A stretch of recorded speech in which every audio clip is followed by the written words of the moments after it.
Simplicity family. We are so glad that you tuned in. I am Angela Bingham, better known as Angie B, along with Angela Ponder, also known as Angie Renee. And we are the Angies. Yeah. And we want you to know that we're so happy that you're on the other end. We want to tell you that God loves you. And Yes, sometimes we don't hear that enough. But you are loved and you are enough. Yes, indeed. And you know that you're in the plan when you are aligned with His design for your life. And that is to simplify your life and to live it with the perfect peace of God, to live in the plan of God, to live in the purpose that He has for your life, to live in the patience for yourself and others, to live it with passion and do it with supernatural power. Yes, indeed. And when you do that, you feel good about yourself and you feel good about others. That's how you know you're a great leader and that you're in the design that God has aligned for your life, because you pull nobody down, but you find yourself lifting others up. Yes. So God bless you once again. And we want to thank everyone for just tuning in. And this is your Sunday to have the best knowledge all over the nation. And big schools are very important. Yes, indeed. And when you have good leaders, you'll have good followers and you'll have good learners and good listeners. Ha ha! That's what we want. And if you want to call in, you may do so. And that number is 615-893-1450. Once again, that is 615-893-1450. And we appreciate you. Can't say that enough. I want to thank everybody for praying for my mother. She is doing well. She has defied all Praise the God. reports that the doctor says. And we say we believe the report of the Lord. That's so right. thank you. God bless. And if we said too, if it's her time, her expiration date, she's ready. If not, Lord, raise her up to be a living testimony, a living example, and a living witness That's of right. God's miraculous power. And look like she's doing it every day, because they gave her up last Tuesday, but she's still here. I just left her. So everybody keep praying, because prayer Amen. still works. Yes, it does. Okay, Angie Renee Connor, I want to thank you for being one of the best Yes, the producers best. in the spirit of The excellence. best. We love you. And Yes, plus we he's do. handsome. And ladies, he's single, but he's picky, okay? Don't be calling in now. Okay, Angie Renee, I have lit the torch. I want you to keep that fire burning. And lit means living in trust. You got to trust somebody. And a lot of us don't trust God because we don't trust our own words. Okay, so learn to be a trustworthy person. That's right. And when it turns over, Angie Renee is going to tell us about our dynamic show for tonight. Do it, Angie. All right. Good evening, everyone, and thank you for tuning in. Amen. When it comes to educating our youth, we have to make intentional strides toward effectively navigating speed bumps and detours along the way. Tonight's show on topic, Driving Instructions for Success, which is part of our For the Community series, will be a discussion on the state of our students here in the city of Murfreesboro. Joining us today are two key voices in our community. First, we're honored to welcome Dr. Trey Duke, who is Director of Murfreesboro City Schools. Also joining us is a returning guest who is no stranger to the Simplicity Desk. I'm rhyming. Hey, you got that? Is Councilman Mr. Kurt Wade, a dedicated public servant and advocate for our city. Today we're discussing the challenges, the progress, and the path forward for students across Murfreesboro, from academic performance and mental health to school safety and community engagement. So whether you're a parent, a teacher, a student, or just someone who cares deeply about the future of our city, this is a conversation you don't want to miss. Please join us in welcoming Dr. Duke and Mr. Wade to the Simplicity Desk. We don't have a clapper machine yet. That was awesome. Yeah. Welcome. Hey, thanks We'll for have a having clapping us. machine one day. That's great. Right. Yeah. We're moving Glad to on be up. here. Yes, we're excited about tonight's show, especially with school starting and class getting underway. It's just important to have a conversation so that we know the path forward. So, Dr. Duke, tell us a little bit about who you are and what you do. All right, I'm Trey Duke. I'm proud to be the superintendent here in Murfreesboro City Schools. We have 13 schools spread across 15 campuses, about 9,300 students, pre-K through 6th grade. And, I just get the distinct privilege of working with our principals and working with our staff as, we work to provide the best education for the students of our city. I'm a firm believer that you cannot have strong cities without a strong public education system. That's right. And if we have been challenged to make it the best education system we can, and we take that challenge really seriously, and we're proud to say we feel like we do a pretty good job with it. Absolutely. Awesome. I love that, because public education should be a right. And we have to make sure that our schools are adequate and that our students are able to learn and have the same opportunities that every other student has the opportunity, has exposure to. So I like that. Thank you. Very nice. All right. Are we ready for the conversation? We are ready for the conversation. Oh, I'm sorry. Mr. Wade. Everybody knows Kurt. I'm just here. That's going to be his show. I'm just here. Everybody knows here. Kurt. I'm just here. Everybody knows Kurt. I'm just here. Hey, ladies, thanks for having me. Trey, thanks for being here. Yes, absolutely. We're glad to have Trey on our show. You hear what I said? On our show, yes. Tonight. Trey, give us a little insight about what you expect for this school year and something that's different that we might not know. That's coming into the school systems. And I know we're going to get into a lot of different topics tonight. Are you losing funding with everything that's going on with cutbacks and everything? So let's start off with the first question. Give us an insight about the school year. Great. Well, I'll say we've had a great start, and I mean a really, really strong start. Probably one of my the strongest one I've had since I've been director. It's hard to believe this. I'm going to my 5th year as the director of schools here in Murfreesboro, which time does fly when you're having fun. I'll say that. So we have a great set of principals leading our schools. We have some amazing new teachers we've hired. We have some exciting things happening with the help of the city council and their support. We just opened a brand new addition at Reeves Rogers Elementary School, one of our historic schools. It's absolutely beautiful. It's giving the entire school a facelift. So we're excited about that. We've just moved into a brand new maintenance and transportation building.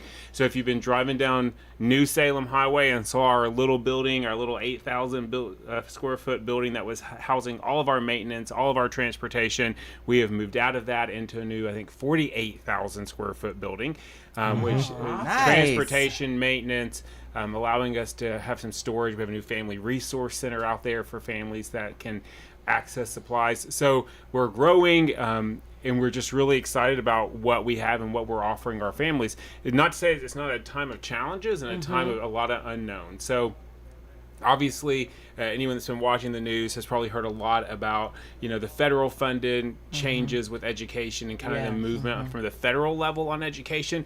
And we're trying to respond to that in real time. Got some news, just like everyone else did a few months ago, that, we were going to see a pause to our federal funds that for us was going to be several $1 million of funding we'd already budgeted. I'm really excited to say that has all been unfrozen. So for now, we have access to that. That was money that was paying about $700,000 in salaries, about $600,000 for free after-school care for families. So we're glad to have that all unfrozen. But that's something we're really watching this year, is what's happening from the federal level and what's coming down, because some of those changes have been a little sudden, have come with a lot of not a lot of notice, and so trying to respond to that and just seeing what's going to happen in the next couple months specifically. Awesome. Yeah, that's awesome. It's good to know that the funds were unfrozen. That was so significant. Yeah, it really was. And it was funds that were really designed to meet some of our historically underserved populations, students from economically disadvantaged backgrounds, students who had limited English capacity, students who, again, needed after-school care tutoring. Those were the funds we were losing. So to have that unfrozen is going to be great for us to continue the good work we're doing. Absolutely. Yes, absolutely. Just doing a little study on public education, Horace Mann, that was his dream, that every child will be served. That's when right. you meet this is Angela Bingham's quote. When you meet the need, we all succeed. That's good. Yeah, That's good. I do believe that, and that's what I see being done in our public schools. And we live in a great community, and I tell people all the time, for my own education, I went to a private school for a portion of my childhood education. My parents homeschooled me for a while. I went to public schools. I've done it all. I've been in all types of schools. And at the end of the day, it's just about making sure every child, regardless of where they go, have a great education. Yes. But we have to remember, at the end of the day, the overwhelming majority of our students are going to be in our public school system. Yeah. And we have to make sure that that's as strong as it can be. Agree. Absolutely, 100%. Outstanding. So, how would you describe the overall academic performance of Murfreesboro students? Oh, we're doing great. We're really excited about some of the progress that we're seeing, some of the data that's been released so far. We know when I came in 2021, one of my main priorities was around literacy and making sure we raised the literacy rates. We saw some pretty unprecedented gains those first few years that we have maintained those gains coming out of COVID. As our population of students have become more under-resourced, more English language learners, we've held those really kind of historic gains, which I'm proud of. Our math scores this year are the highest math scores we've had post-COVID, the highest science scores we've had post-COVID. Oh, wow. Yeah. And so our teachers are working really hard, because at the end of the day, I tell people I haven't taught one child since I've been in Murfreesboro City Schools. I don't teach students. I help provide teachers what they need to succeed, and at the end of the day, it's about what happens between a teacher and the students in their classroom, and that's what drives change, and our teachers are just doing tremendous work. So we're really excited about the success we're seeing academically. Yeah, I think you've raised the level of expectations. That's great. And when he first came in, I do remember, I said, who is this man? When he was tall, he walked in, you know, and I said, And he got up and he opened his mouth. He said, we want to guarantee that all students learn. And I said, oh, yeah. It's easy to say it, but we got to guarantee it. That's our call. Yes, and I was a cheerleader ever since. So but you know, like when you were talking about and the gaps and the student achievement across the schools, it doesn't matter, and you often say this about the demographics. We know that that's there. What are we doing about it? And how are we changing addressing our teaching to address the needs of students? So how are you addressing that this year? Well, I think a big part of it is just an awareness of who are the students in our district. And we are such a diverse district. Yes. When you have schools in a city that spans from, you know, really what I would say almost the county, which when you look at a Salem and overall that isn't in the heart of a city, to a Bradley and a Reeves that are in the heart of a city, we're incredibly diverse, and we're getting more and more diverse. Since I started in 2021, our Black, Hispanic, and Native American population has increased over 10%. Since I started, our students with disabilities have increased over 10%. Students that need extra services. Since I started in 2021, our students requiring English language services has increased over 43%. Wow. I mean, we are incredibly diverse, and so first of all, we have to know who are we serving. And in Murfreesboro City, the majority of our students are minority students, and we have to make sure that we're working and that our teaching staff is representative of the students we serve, that our administrators are representative of the students we serve, and that we're providing every opportunity. So first and foremost, it's knowing who is in the seat. And are we meeting the needs of those families? Are we meeting the needs of those students academically? Of course, you know, Angela, it's a lot about, we don't talk about academic success with also not pairing that with personal success. Yes. What does that personal success look like? Absolutely. And making sure that whether it's through mental health counseling, whether it's through our Family Resource Center, that families are the first and best teacher a child is going to have. And so we got to support all of them. You know what amazing is how Trey has come in here and really galvanized our community, especially our education Absolutely. side. One of the things that, you know, I can tell you this, I called him when you first got the job. I said, hey, we need to sit down and talk. He was open-minded. He's been open-minded ever since. And one of the things I said, we've got to have a diverse teachers in our community, in our classrooms, because that's who our community is. Absolutely. And one of the things I've always said is, so if little Johnny leaves the school and that's his last meal of the day, when little Johnny goes home, he might not eat again. That's right. But we got to have compassionate teachers to understand little Johnny might not ate since he left school at 3 o'clock. Little Johnny might not even slept in a bed like everybody else. So how do we deal with that? We got to have teachers with compassion. Absolutely. Absolutely. And when we start thinking about that, it starts at the top, and it starts with leadership. And that's where Trey steps in. And we got to be able to teach our teachers to say, hey, we got to be compassionate. We don't know what he's going through. We know he's going through something, but we don't know what he's going through. How can I help him? He's not a bad kid. He just hadn't eaten. He's hungry. Yes. Well, it's that empathy that, I would say we're all human. Yeah. And I used to go right. back to, not as much as it is anymore, we used to do something in education like the clip system, right? You clip up where Yes, you make good yes. choices, clip Yep. down. And I'd walk home as adults and say, listen, I probably would have been on red today, right? I'm a human. I probably wasn't at my best. So I probably would have gotten on the red clip today. Yeah. And I think it is that empathy and that compassion of our students are dealing with real things and they're real They issues are. because Yes. we're dealing with real That's things. right. Absolutely. 100%. And just because they're 4 foot tall or 12 doesn't mean that they don't have real challenges they're dealing with. And I think that goes back to, we have to have high expectations for students. We have to have those expectations that you will be successful, but part of that is understanding maybe what you're bringing to the classroom and how do we help meet those needs too. I love That was good. Great answer, Yes, Trey. yes. You can pay me later. Thank you. I appreciate that. Yeah, you can pay me later. Appreciate that. Get the cut.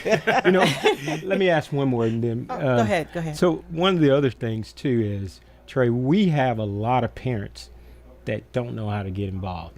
How can the parents get involved with whatever school system? It doesn't matter what school system, if they just want to be involved. Yeah, and we want, like I said earlier, Yeah. I truly believe that a parent is a child's first and most important teacher. So Yeah. that we Well want to be said. really clear about that. Yes. So there's a couple ways. One, school looks different, and every parent and every family looks different, has a different capacity. There are some families that I'll go through a school and, the parents are there decorating for some school event. I'm going to be honest, my wife works, I work. We were not those parents. I had to go to work every day. And there are other parents that are doing different levels of involvement. So first and foremost, whatever your capacity is, that's okay, right? Just work in that capacity. So I'd say the most important thing is, are you touching that backpack every day? That's something Dr. McCullough, who is our assistant principal of Bradley, talks about as a parent. Touch the backpack every day. Get in the backpack. Look and see what's in there. Yes. Be informed. That's most important. And then the way what do you want to know more about? I'm really proud. Last year, we launched our parent university sections. We offered 17 different parent universities, everything from how to help your child with reading, how to help your child with math, what do I do if my child's experiencing good. anxiety, we did 7 sessions just on children and cell phones. So we want to help parents be involved. And so there are opportunities there. Reach out and say, this is my capacity. What can I do within this capacity? I can. And far as Murfreesboro City Schools, give them the website that they can get this information Yeah. So go to at any time. Go to cityschools.net, and there's an Ask MCS button, so you can always find information there. And then reach out to your principals. Principals want families involved. Principals want their families there. So reach out to your principals and ask, what are the opportunities for me? Absolutely. Wow. All right, yeah. Well, it is time for us to take a break. And I love this part, but I don't like it at the same time because they bring so much knowledge, our guests. And we want everyone to understand that you can watch the show now and watch it later on YouTube, and go to our Facebook and watch it as well. You want to share this program. All right. And listen to Angie Renee as she brings us our community connections. All right. Save the date, Saturday, August 16th, 2025. There will be a prayer conference and brunch hosted at Hickory Grove Missionary Baptist Church, and that's at 5209 Jefferson Pike in Smyrna. It is sponsored by First Community Church and Pastor Johnny P. Grandison. The time is 10 a.m. to 2 p.m. and the theme is Prayer Changes Things, Philippians 4:6-7. There is no registration fee, and there will be the brunch is after the conference. So if you're interested in that, you can you can come out, or you have any questions, give them a call at 615-439-7520. Absolutely. All right. Back to school giveaway. Chase Your Marvelous Dreams presents a back-to-school giveaway Saturday, August 16th from 12 p.m. to 4 p.m. at 107 Lytle Street. And they are here to do a live announcement. There you go. And that is Chase Your Marvelous Dreams. And a group of people in our community, they're getting together. Businesses are coming together in unity for the community. And as they are coming in the studio, we're going to allow them to make that announcement. By the way, as they are coming, we want everyone to know that you can donate, and they want gently used tennis shoes. They're even adding that this year so people will not be bullied. So they're doing an anti-bullying campaign by the walking of the feet, all right? And so if you have any gently used tennis shoes of every size, you can donate them as well as any of the school supplies. All right? While we're waiting on Chase Your Marvelous Dreams, we're going to hear from members of the local chapter of the NAACP on their upcoming event. All right. Come on, NAACP. I will move from the mic because I want you to see who's working in our community. Yes, yes.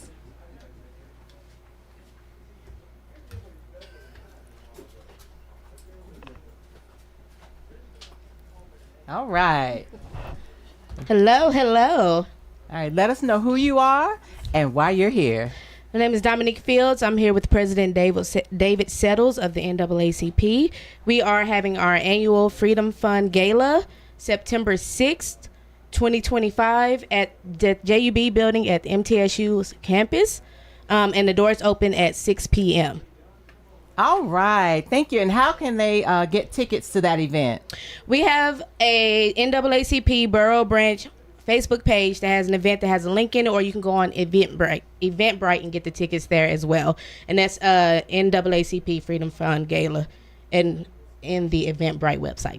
All right. Thank you so much. If anyone interested, check it out. Watch the replay if you need that information again. Thank you all so much for coming in, for stopping in. And you all have a great evening. Chase your marvelous dreams. And Dr. Rashard. In real time, people. Math is money. In real time. Math is money. All right. Let us know who you are and why you're here. I am Dr. Andres Risher with Math is Money. I make math real through financial literacy. So I am here with brother Chase Your Marvelous Dreams so that we can get people out to the back to school event this next Saturday. Mm-hmm. All right. And give us the times of the event and the location. The time of the event is 12 to 4. And Marvell is coming. There he is. Yes, and Marvell, he's going to have to pay me for this. Timing. Come on with the social media. Okay, and Marvell, come and tell us the location of the event and also tell us the time, and then give us what you would like to see. What is your vision for this in a minute's time? All right. Good afternoon, everyone. Good afternoon. Marvell Bandy here with Chase Your Marvelous Dreams. Our event is happening on August the 16th, 12 to 4 at our office at 107 West Lytle Street. We're looking to impact the community. We have a few things that we're doing. Free backpacks, free haircuts, gently used shoes. The reason we talk about the gently used shoes is bullying is a big thing.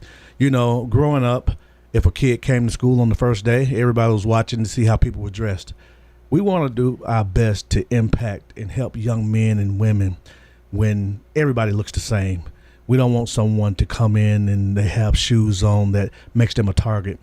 Bullying has cost people lives, caused people to have mental health issues. So what we're doing is we're asking for gently used shoes. We're asking for people to come out in the community to help us be a pillar in the community, to help these young men and women to be effective in the community without being judged. So again, free haircuts, free food, free supplies. We want to thank a lot of people that has helped us. We will be doing a step and repeat I want to thank Angela Bingham for always being a part of what we do and helping us to spread the word throughout the community. Rutherford County, please come out. We want to be impactful. Tell people about it. Spread the word. Right now, we're over a couple, several hundred backpacks, somewhere around 300 backpacks. Looking for more. I think it will be a lot more. Just picked up some boxes of more supplies today. So keep on helping to be a part of this community. Rutherford County, I've been here for 30 years. This is my home now, and I want to do everything I can to be a change. All right. Thank you so much for coming in and doing a live announcement. All right. The Rutherford County Health Department presents the 10th annual Community Baby Shower. The event will be hosted on Saturday, August 23rd from 10 a.m. to 1 p.m. at Patterson Park Community Center. That's at 521 Dr. Martin Luther King Jr. Boulevard in Murfreesboro. No registration is required, so share news of this free event with all expecting parents of babies and new parents as well. About next week's show, join Team Simplicity next Sunday for another show from our For the Community series on the talk topic, A Mission of Hope, shining a light on humanity, service, and purpose through a mission rooted in help, hope, healing, and love, with special guests, Mr. Ed Grimes and Mr. Fred Tyus from the Murfreesboro Rescue Mission. We will see you then for that conversation. Now back to tonight's Simplicity Sunday talk topic, driving instructions for success, with special guests, Dr. Trey Duke, Director of Murfreesboro City Schools, and Mr. Kurt Wade, Murfreesboro City Councilman. All right. Back to the information that I think everybody will need. All right. So, go ahead. So, Marvell came in and he was talking about mental health. Yeah. So I think that's a good segue. What support systems are in place for students struggling with anxiety, depression, and trauma? I think that's something that we have really seen rise over the last few years. Yes. I think this is my 21st year working in public education as an employee, and I think about what our students are dealing with today that they weren't dealing with, and some of the symptoms we've seen today that we didn't see many years ago. And Angela, as someone who works in the school system, you can probably attest to that more than anyone as far as some of the challenges our students come with. So we take it seriously here in the city. We have great partners, whether it's through Centerstone, whether it's through STARS, Volunteer Behavioral Health. United Way has been a great partner in helping us fund that. And then we also fund some of that with our school budget as well. So with our school budget and with all those partners, I'm proud to say we have a full-time mental health therapist in every school 5 days a week, so that families have access to mental health therapists for students with those most severe mental health needs. In several of our schools, we have more than one. So we may have our full-time mental health therapist that works for us as a district employee, plus Centerstone coming in, plus STARS coming in to work with different students.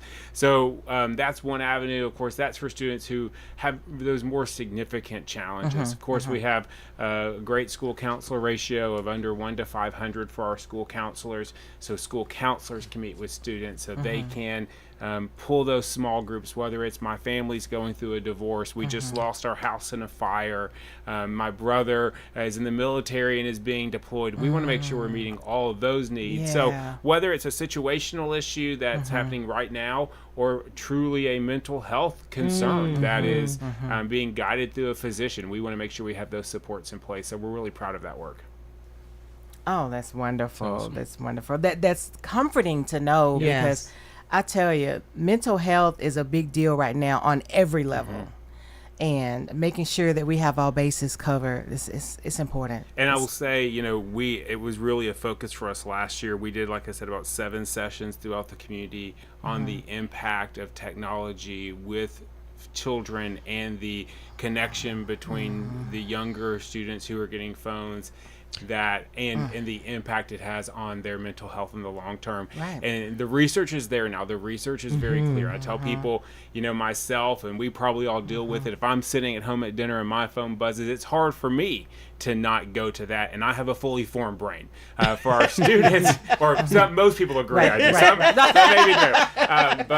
maybe no. But for our students and our families, understanding we want to educate parents to say, you know, a lot of the issues we're seeing can be, the research is saying, is tied directly back to at 5 and 6 and 7 years old. Are they spending too much time on technology that's causing anxiety, that's causing some of these attention issues, that's causing the huge spike, unfortunately, at the high school and middle school level with self-harm. And the research is there, the data is there. We feel like our job is to help tell parents about that. We're lucky in Murfreesboro City Schools. We serve pre-K through 6th grade. So for many of our families, they have not made that decision yet to give that child a cell phone. And we want to talk about, hey, let's hold off on that and let's talk about some other options you have. Elementary school, so young. I know. But do you have any issues with telephone policies? We have a cell phone policy. Of course, if you've been watching the news, the state legislator just kind of stepped in this year and said that students cannot have cell phones out during the instructional time unless explicitly told by the teacher for some kind of activity. That's always been our policy in Murfreesboro City Schools, and so we did not have really any changes to do. I always say for 99% of the students we serve, because they are elementary, when we ask them to line up, they line up. If we tell them to put their phone away, they put their phone away. As a parent of 2 high school boys, I know it looks very different in the high school, and so the county schools really has changed their approach to cell phones at the high school, which as a parent I am thrilled about. I'm excited about that. And so, but for us in the elementary schools, that's just kind of always been how we've operated, and it's worked well for us. And you probably don't have too many elementary kids that have phones. Yeah, you'd be a little surprised. So, you know, we in the upper grades. Keep them turned off and in those backpacks. Yeah. That's amazing. Yeah. And I'll say that it was a learning for me. My first year, we had an unfortunate situation where we had a bus that had an accident. I was on the job about a month. No one was hurt. It was pretty minor, but one of those situations. And by the time I got there and the fire department got there, which is standard protocol, the number of parents that were there already, because the children were letting the parents know, hey, I was like, okay, they've got them in their backpack. They've got them. They're real. They're very real. Yeah, they're real. And that became, we changed our approach a little bit then, right? Yeah. And, you know, talking about school safety and the school climate, how safe do you feel students are in schools today? You know, with all the gun violence and what are the measures that we've taken for Murfreesboro City Schools to being monitored and improved? You know, I'll say again, our job is to make sure that students learn how to read, they learn how to math, they learn how to do science. But at the end of the day, what the parent wants more than anything is the child they put on the bus in the morning to get off the bus in the afternoon. That's what's most important. And so we say safety is our number one priority. That's right. So we have a lot of work we've done, again, through the support of the city council, to help make sure that we've hardened the access to our schools. I think sometimes safety can be inconvenient, and that's okay. So, you know, I'll go back to when I started teaching, and parents were just coming in and walking the halls and dropping by classrooms. That doesn't happen anymore. We control who comes in our building. That's what's most important. But probably the thing that I'm most proud of is our partnership with Murfreesboro Police Department and the School Safety Division, Captain Fanning, and what he has done to help make sure that our schools are safe. And he has grown that department. Lieutenant Williams, Sergeant Shannon, Sergeant McGowan. I think he told me a couple weeks ago that this year we'll have 26 school resource officers in that division.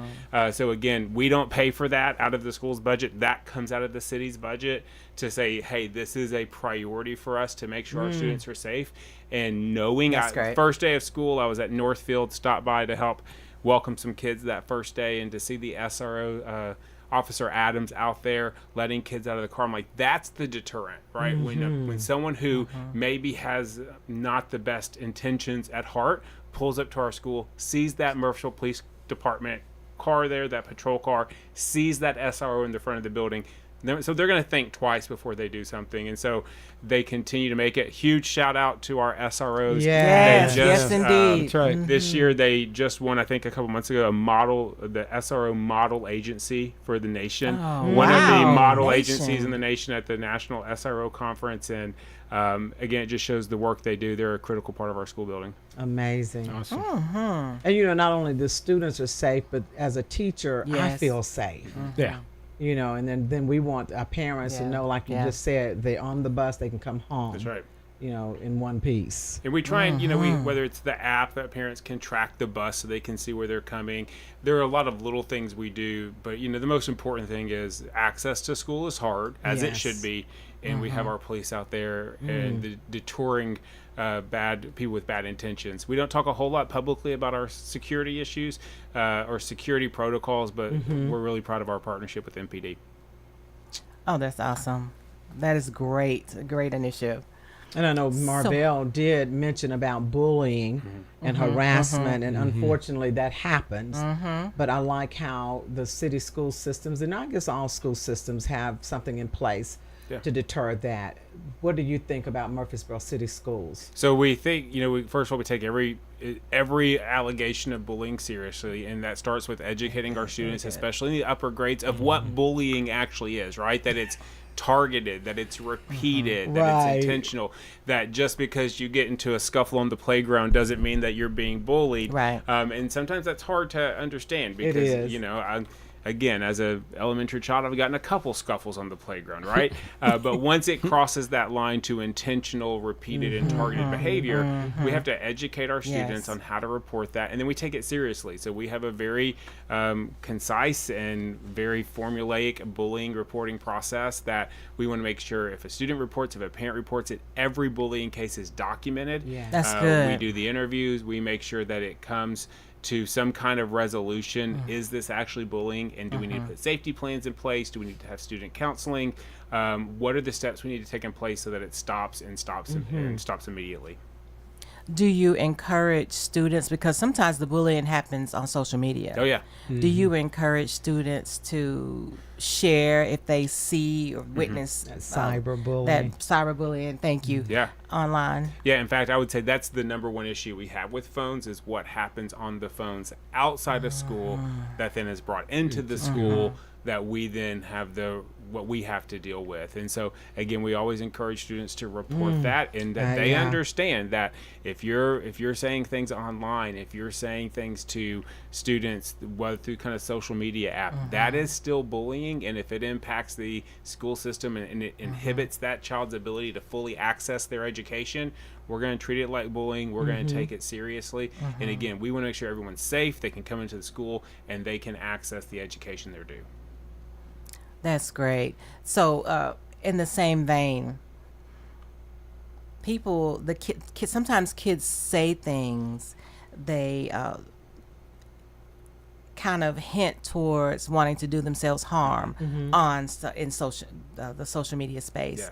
So, how do you handle those types of situations? Yeah, so again, we have a threat assessment process that we have in place whenever there's a concern that maybe a child is, there's maybe some self-harm involved or anything that may cause harm to a student. And our school counselors are trained in that, our school administrators are trained in that. And again, we don't want to be the judge and jury. If we feel like something's there, we're going to investigate it. And we really do that because I want every principal and every teacher in my district to be able to put their head down at night and know that we've done everything we can. Absolutely. And so and sometimes, parents are maybe sometimes are like, why are you calling me about this? Why did you ask my child about this? And at the end of the day is we're going to go through our process. We want to make sure that if there is something there, we know about it. And if there's nothing there, there's nothing there. But we've done our work, again, so that we can put our head down at that pillow at night. Absolutely. We would hope that the parents would monitor Yeah. their child's phone, social media, even at the high school level. I always make sure I followed my kids on social media. I need to know everything you're putting out there. I need access. I need access. What's in your DM? I was that parent. But I just wanted to make sure they were safe. And we would hope that if you're going to give your child a phone, that you're making those kinds of, you're that kind of intentional parent, and you're making those kinds of decisions to make sure they're safe, and everyone that they deal with are as well. I'll say it's probably the thing outside of just educating kids that I'm just truly passionate about is I don't think, and again, I always say all the time, if I could go back and do it differently with my children, one's a junior, one's a freshman, what I feel like I've learned the last couple years about what happens to a child when you give them a device. and understanding as a parent. And I think, technology is relentless. Technology Yeah, just always is moving forward. Yes, yes. I can remember thinking of my own father being like, Dad, how do you not know how to do this? And like, now I'm that person, right? So it's hard to keep up, but we have to understand that giving a child a phone is not a toy. It's not. You are giving them unfettered access to the web. You're giving them unfettered access to communication. Life. Yeah. And there are real consequences to that. Yes, yes. And so we just have to know, how do we control that, and how do we monitor it in a way to, at the end of the day, to keep our kids safe.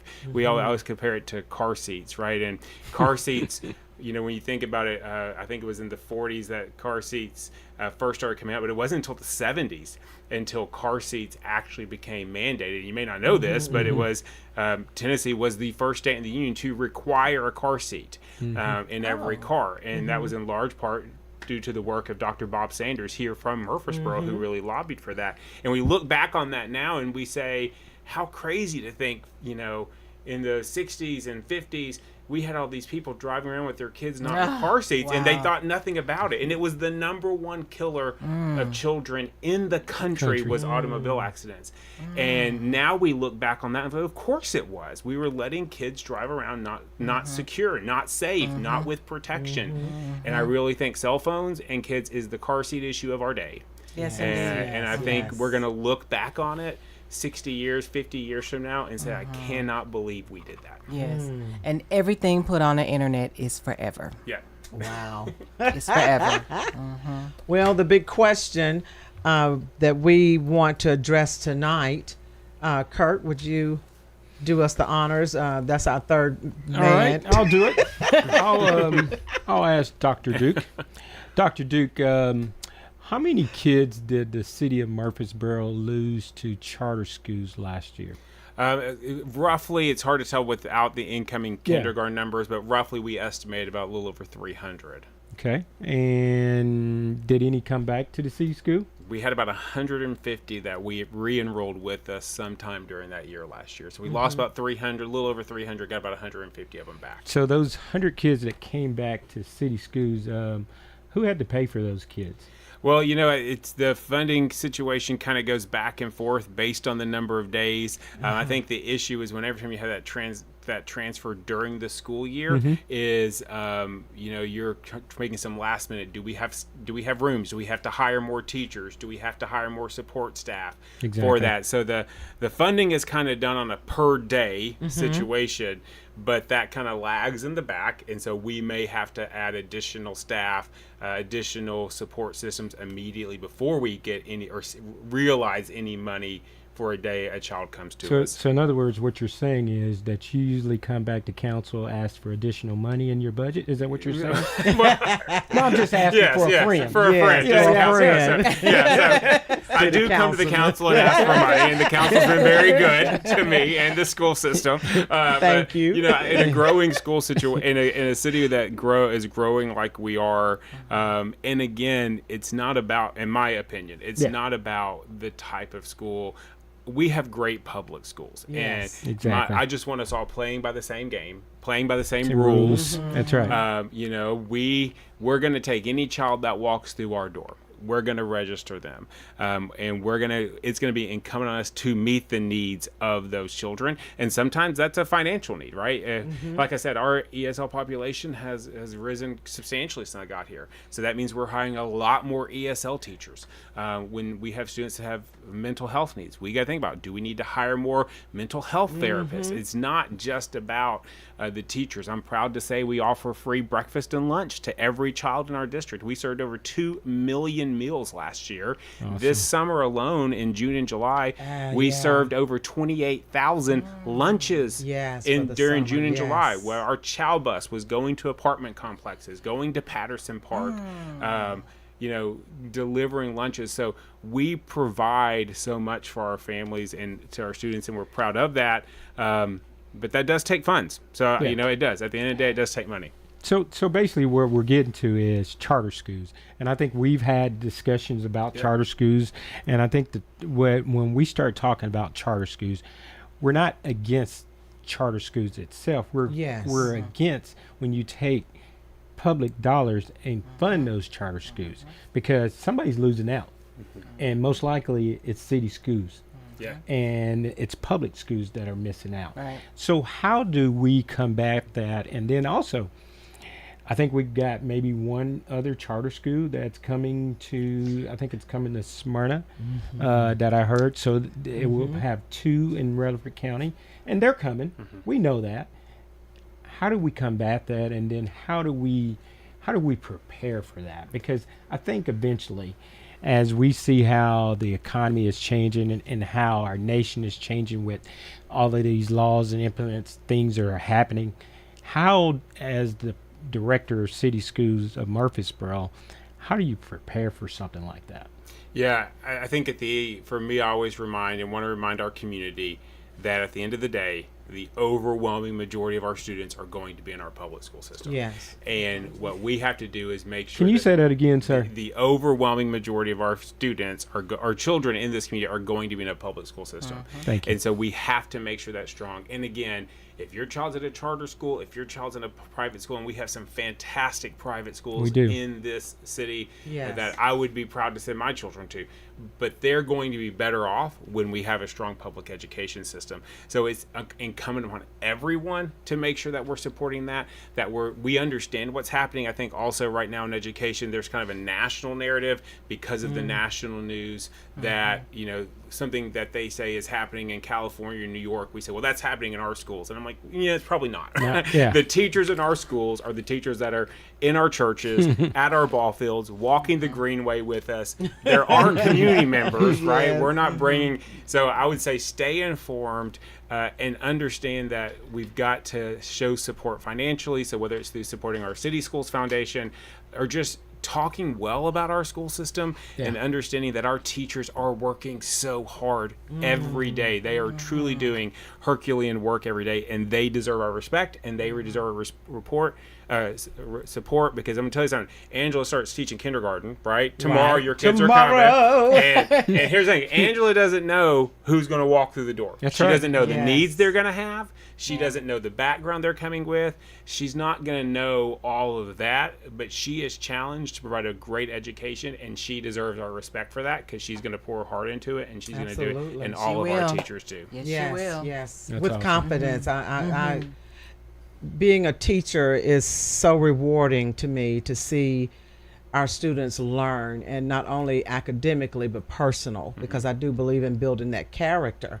because I want them to be law-abiding citizens. I want them to be productive. And I tell my students, I said, well, I want you to learn how to follow rules going down the hall, because one day you have to drive, and those lines in the hall becomes lanes in the street. And I'm still going to be driving and very vibrant and living color, shopping and all of that. And I want you to know how to do all of that.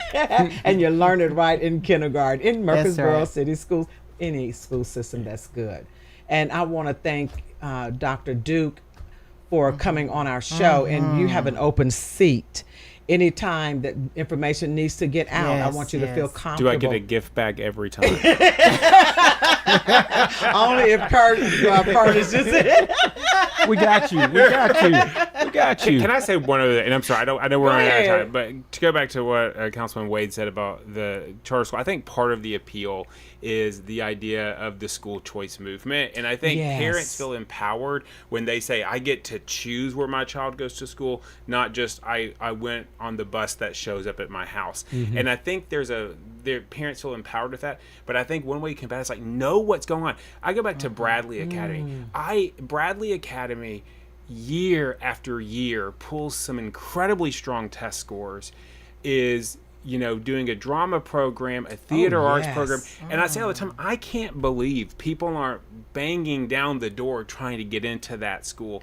And so, yes, this is the era of school choice, but just because you're in a zone school doesn't mean that zone school isn't amazing. Find out about your zone school.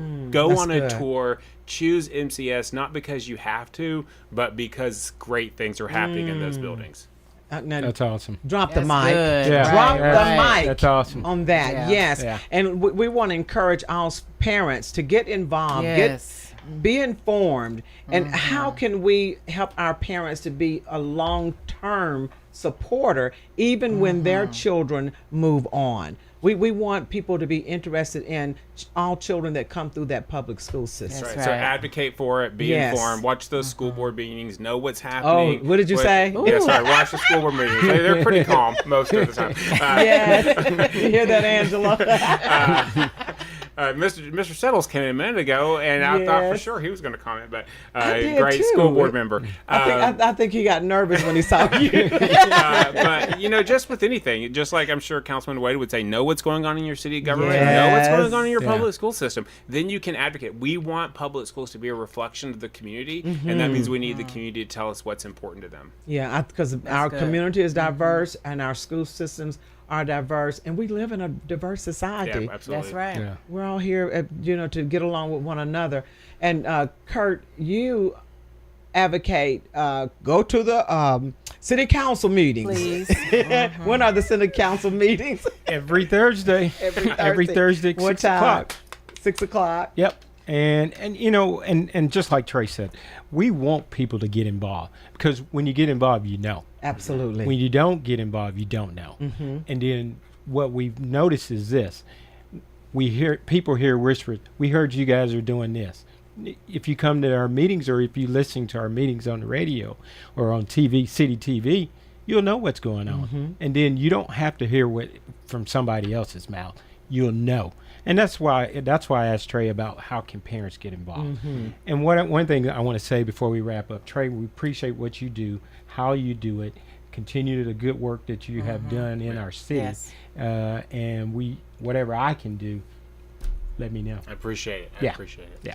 Yeah, always advocate for a salary increase. I Yes. said that on Moving behalf on, of all moving the staff. See, Never wait, no missed moments, Angela.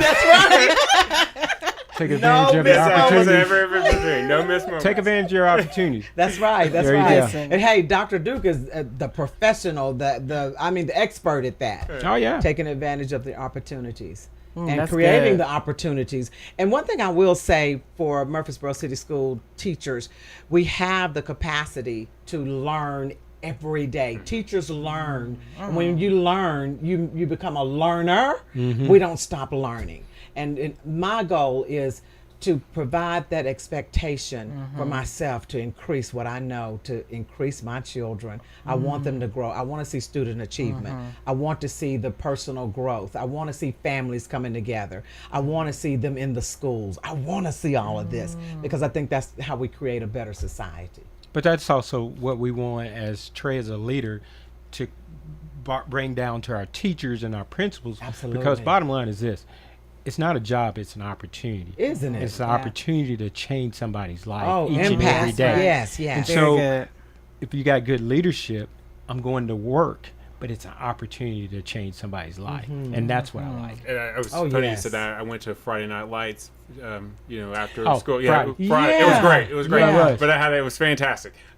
Main Street did a fantastic job with that. But I had a man come up to me that I was a parent of a student that was in a school that I was a principal at, and he said, I just turned 49 today, and we were talking about his birthday. He's like, hey, I'm looking for a teacher at Mitchell Nielsen that I had. Can you help me find her? And I thought, exactly what you said. It's an opportunity. Here is right. someone that was turning 49. And what did he want from me? He Yes. said, I want to tell this teacher thank you. And I think that talks about the privilege that we have and Oh, that yes. the parents trust us with every day to take care of the thing that's most important to them. Oh, what an honor. That's awesome. Students never forget their favorite teachers or those teachers who made the greatest Yeah. impact on their lives. Yeah. And It that's was just- my third grade teacher, Miss Jennings. It was my first grade teacher, Miss Waters. See, we know their names Oh, and yeah. everything. Her granddaughter is one of my best friends, so it's I kept it in the family. I actually learned the scriptures, Psalms 100 and Psalms 23, in my third grade classroom.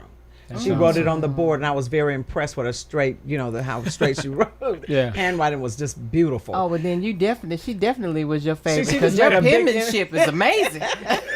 She made such a big impact on me. But that's like you said, and Dr. Duke, we are here to impact every child that comes and walks through our doors. Yep. And I do believe that love will go way beyond. When a child knows that they're loved, they will do anything they can That's right. to perform and at their best ability. That's right. I felt like I need to say an amen or something. You Amen. understand? It's all right. Well, Angie Renee, it's time for another break, so you will know how to contact us with social media the good way, okay? All right. Find us on Instagram and TikTok at Simplicity Radio, on Facebook at Simplicity Sunday on WGNS, and you can also find us in podcast format on Spotify, Apple Music, YouTube, iHeart, and Amazon Music streaming services. Just search Simplicity Sunday. Absolutely. And like we said, listen now and listen later. And share the link. Share the link. Share the knowledge. That's what I say. And you know what I want to do? I want to let everyone know that August is a new month for new beginnings. 8 is new beginnings. Whatever you did in your past that made you feel that you were not just very successful, try it again. Try it again. And remember to live your life with simplicity. Be aligned with the design that God has planned for you, and you will be successful. God bless you and have a wonderful night. Thank you, guests. Thank you. Good night. Good night. And you know, music comes, okay, everybody?